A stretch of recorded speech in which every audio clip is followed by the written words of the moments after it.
This is the fastest build I have played so far in Path of Exile 2. We just blinked through the whole map and everything died behind us. The bosses also just died in a blink of seconds. I thought this build was nerfed after the patch 0.101, but the original build creator has found a way to revive it. I have his video linked in the description. He's a genius, check him out. Also to notice that SGG increased the damage and lowered the triggering frequency of the Great Lightning Bolt. We won't crash the instance anymore, which is a huge win. We can play this build with two versions, a magic find version and a damage version. The only change on the gear side is to replace a rare boots with the trample toe, which can deal 30% overkill damage to enemies. What happens is that we're going to trigger Frost Wall and our lightning bolt will kill the Frost Wall, which will deal overkill damage constantly. I will cover that in the skill section later in the video. The only difference between the damage version and the magic find version is that if we want more damage, we just put a wand like this on. We can also add critical hit chance for spells on our wand. However, right now, if I take a look at my critical chance, it is just around 60%. I feel this is a sweet spot for me. I can actually go to 70 or even 75. However, that will make the graphic really suffer. For the magic find version of the build, I think we can just run with our scepter with this shield. We don't have to run our damage wand at all, because overall I think the damage for this build is more than enough than we need in the mapping.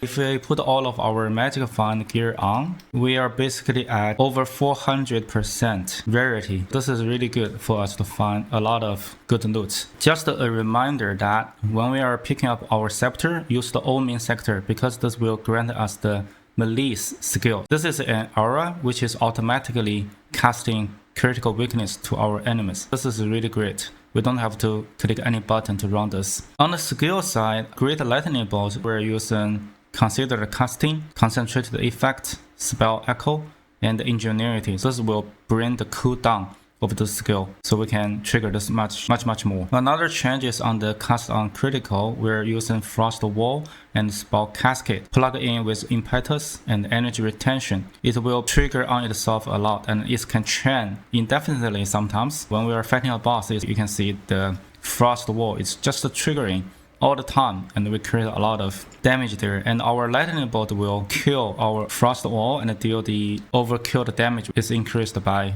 this bolt. So that's how the original creator found the way to increase the damage. And then on the cast on dodge, there's no change at all. We don't need any of the soul offering so far. We can find a scepter which has like 20 more spirit to be able to run a skeletal warrior, and with that we can use our soul offering to greatly boost 38% of the spell damage. We just need 220 spirit on the scepter to be able to use soul offering, which is a great boost for our damage. We don't need to use Archmage at all, but if you want, you can use it. I'm casting Eye of Winter manually when we are facing the boss. Skeletal setup is just for the soul offering if we want to use it. Right now, for most of the bosses and also mapping, I don't have to use this at all. Our damage is more than enough, like I said, for all of the farming purposes. For the active skills, we're running Blink, Green Fist, Cast on Critical, and Cast on Dodge. And I also swapped in Cannibalism and Herbalism. There's no much change on the passive tree. I will have the planner linked in the description.